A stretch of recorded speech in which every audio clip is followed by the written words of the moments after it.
mistakes that's being done with these two techniques, and I'm seeing the mistakes in here, and if the people in this room are making the mistakes, and the people on the online dojo and everywhere else has to be making the mistakes. I mean, they just have to be.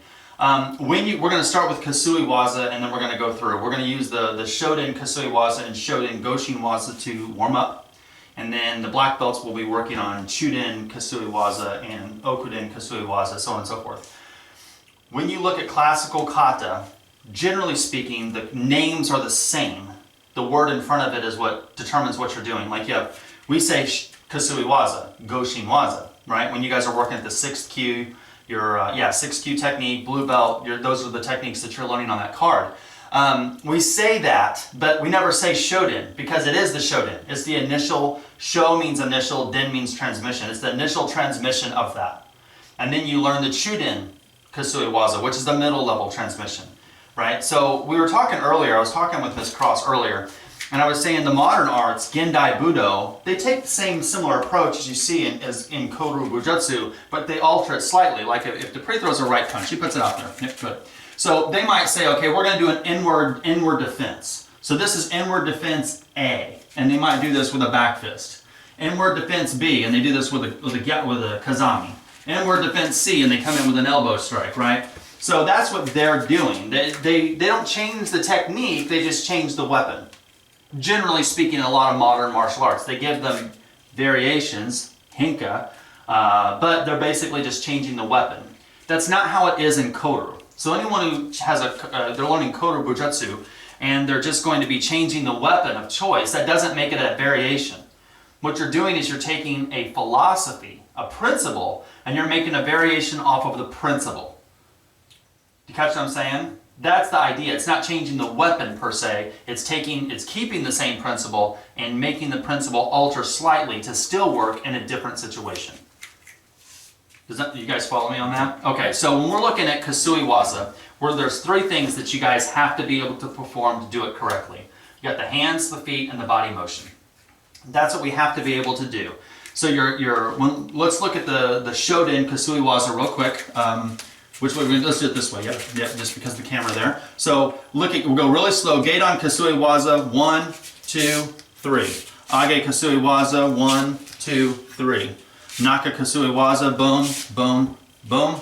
And Soto, pop, pop, pop, right? So that's the Shoden breakdown, and that's how we always do that. Now, the 3 things you have to do is obviously the hands have to be a certain way.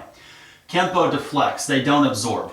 In Kenpo, at least the lineages that we have, it was developed by a woman. In fact, if you go all the way fucking back, the first 3 or 4 grand masters were women. I mean, it wasn't force versus force. It was deflect and use speed and quickness to be as efficient and pragmatic as possible against a stronger opponent.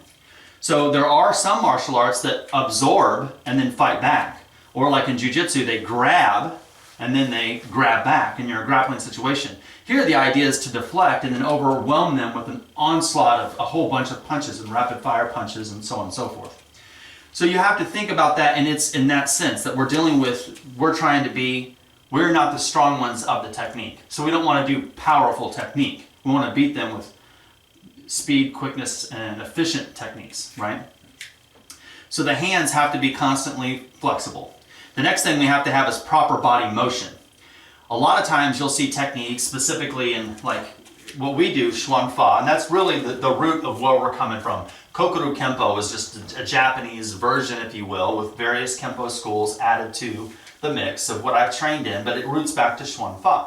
Now when you look at this particular motion, you're going to have these circular motions coming in, but instead of using raw power, like here's my fist and I'm going to hit you as hard as I can, we're always moving forward into the target because we want to have, there's some scientific, of course they didn't know this at the time, but there's some scientific thing of being like mass versus motion going forward, speed or whatever, and that creates more force, right? So we want to be able to move forward. So when you guys are doing 9th kyu, white to yellow belt blocks, when you're testing, we see, okay, here's Kibadachi, we're doing Nagash, we're doing Morote, right? This is what we're doing. I'm having you stay still, and you're doing these are all powerful blocks where you're hammering into them, and you're using power or force to knock away their attack. But then when you get to the next level or so, you guys are learning your Kenpo blocks, you know, the more flowy blocks. And those, when you're testing, I need you moving forward. So now you're starting in this position, and we do Naka. And you're literally inward striking as you slide forward. Soto, I'm coming this way, right? Age is this. Geidon, it's this, right? Ura Nagare, right? Which is your inward trapping technique. And Emote Nagare is your outward trapping. Notice I'm moving forward as I do the block. The only one that we don't move forward on is Sukute Ose Uke, which is a leg check. But that's because we want to use that leg to then strike or come back here and then counter with our technique with the other leg. So we're still using it as a counter. But that's the only one that's an absorbing block if you want to use it as such.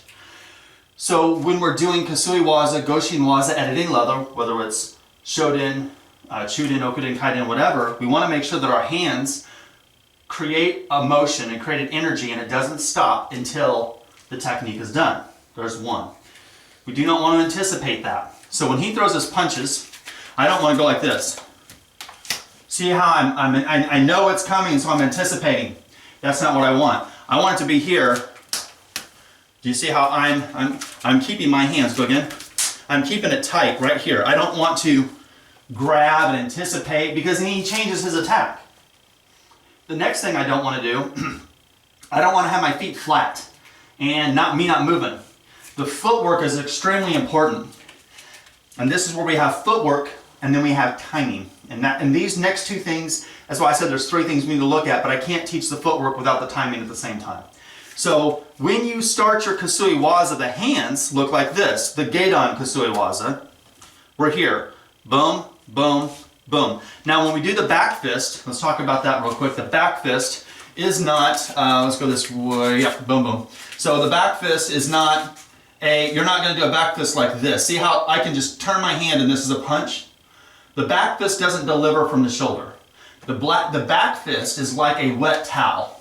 So if you take a wet towel and you snap somebody with it, that's the back fist. That's your urakanuch. So when we do this technique, when I throw my back fist, the hand that's extended, that's the triangle that I need to go for. My elbow needs to go to the point of impact of the target. So if I'm going to go to the temple, my elbow has to point to the temple before I whip out and hit it. I can't have my elbow here and come in this way. The elbow has to point to the target when I whip through, right? So that's how you can deliver that particular whipping motion coming in, right? So we have to make sure that you're delivering it correctly. But that's just the motion itself. That's all that, everything I just did with my hands and the back fist, that's the motion. The footwork is we have to be able to deliver our motion, our technique, while moving into them, deflecting their attack to close the distance. Right? So we have to get in, we're either moving forward or we're moving forward and at an angle. But either way, the objective is to get in and then come out with this particular technique. Yes, there are some that move backwards and so on and so forth, but what we're working on now, we're trying to move in. We're closing the distance. When he comes in with his first, come here a little closer. When he comes in with his first one, I need to step forward with my lead leg as I come down.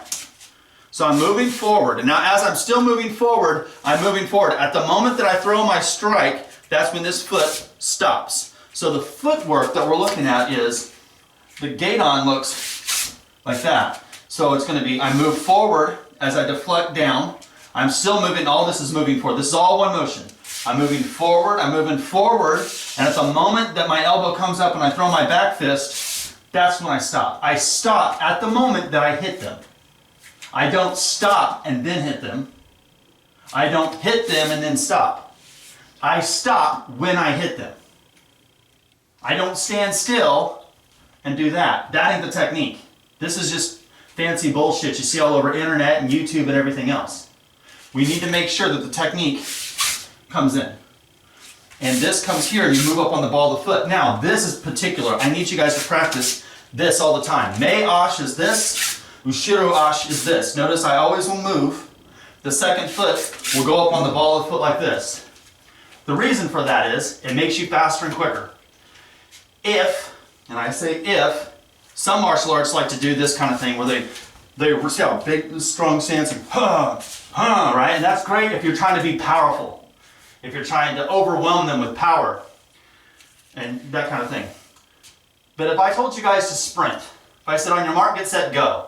Are you guys gonna you guys gonna stand like this before you go for a sprint? No. You would stand like this if someone's trying to take you down, but you wouldn't stand like this if you're trying to do a sprint.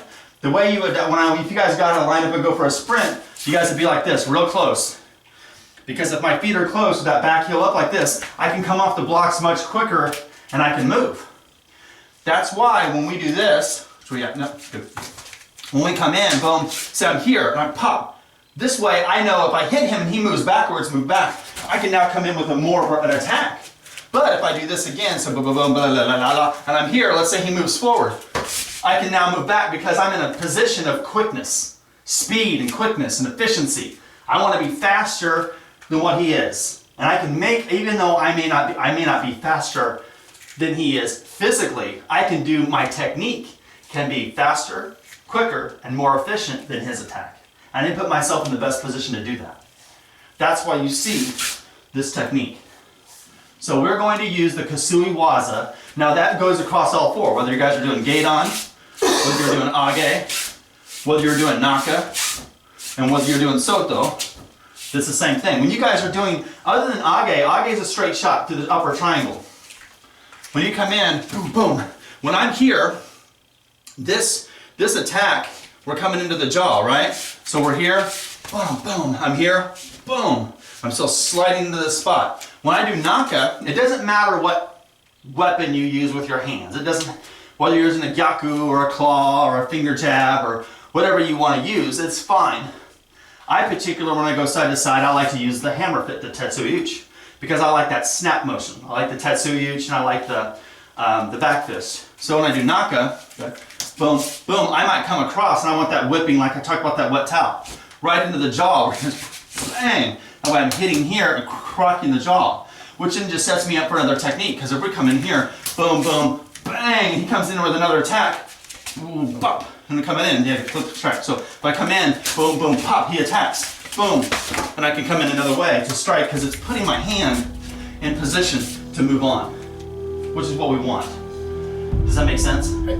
So that's what we're going to warm up with, and I don't care whether it's Gedan, Age, Naka, Kansui, we're starting with that. Okay? Alright, here we go.